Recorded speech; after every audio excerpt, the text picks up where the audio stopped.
দীর্ঘ প্রায় 8 ঘন্টা আমরা জার্নি কইরা প্রায় 550 কিলোমিটার পাড়ি দিয়া গুইলিন থেকে গুয়াংজু আসছি। এই যে হচ্ছে আমরা ক্যান্টন টাওয়ারে, ক্যান্টন টাওয়ার না, ক্যান্টন যে হল, এখানে আছি আমরা। এখন আমাদের যেসব কাজ বাজ এগুলো করবো, এটা নিয়ে ফুল একটা বড় ভিডিও আমার ইউটিউব চ্যানেল থাকবে, লিঙ্ক দেওয়া থাকবে ডিসক্রিপশনে বা এদিক ওদিক কোথাও। তো এখন এটা নিয়ে যা যা করবো সবকিছুই এক এক করে ভিডিওতে দেওয়া থাকবে। তো ফাইনালি অনেক কষ্ট করার পরে আমরা ঢুকে গেছি ক্যান্টন ফেয়ারে। এই যে কার্ড নিয়ে প্রায় 2 ঘন্টা হচ্ছে চেকিং এন্ড প্ল্যান প্রশ্ন হাবিজাবি করে তারপরে হচ্ছে আমরা ঢুকতে পারছি।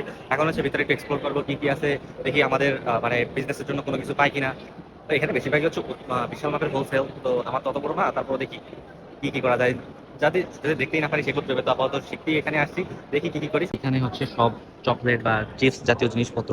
এখানেও মানে এই পাঁচটার পুরো স্টলটা হচ্ছে চকলেট জাতীয় জিনিসপত্র। তো আমরা কত সব রোবোটিক আইটেমস, এই যে দেন এই পাশে এই যে রোবোটিক্স আর্ম, তারপর এখানে ইন্টেলিজেন্স হার্ট কেয়ার, এই পাশটা পুরোটাই রোবোটিক্স এক এক করে। তো এতক্ষণ ঘুরতে ঘুরতে ক্লান্ত হয়ে গেছি, সব ক্লথিং আইটেমে আপাতত দেখতেছিলাম, ক্লান্ত হয়ে গেছি। তো আপাতত একটু খাইতে আসছি স্যান্ডউইচ ছাড়া, এখানে কিছু হালাল নাই এখানে।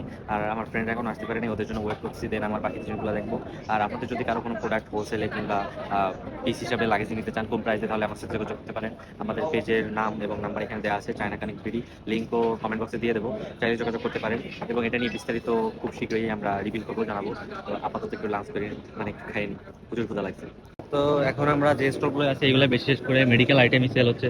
এই যে কানের সমস্যার জন্য এই সাইডে হাই কি জানো এটা, তারপর ওইখানে যারা মানে চলাচলে অক্ষম, মানে মেডিকেল আইটেমই টোটাল এই সাইডটা পুরো ভরা। এখানে পুরো সব মেডিকেল আইটেম দেখতে পারবেন, যেগুলো আমরা চিনিও না, বাংলাদেশে যেগুলো দেখিনি সেগুলো এখানে আছে। তো এখন আছি হচ্ছে আমরা চাইল্ডদের স্টলে। এখানে যে ওদের যে মানে ওদের চলাচলের জন্য যেগুলা ওদের প্যাম্পাস টাইপের, ওদের যে খেলাধুলা, খাবার দাবার, ছোটখাটো জিনিসপত্র সবই টোটাল এখানে আছে।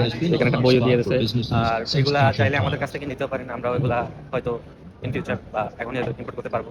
আর এখন অন্য স্টলের দিকে যা যা করে স্টলে যাই, এখানে হচ্ছে এই যে পুরো স্টলটা এই হচ্ছে বাচ্চাদের রিলেটেড, বাচ্চাদের toy and this item related সব কিছুই।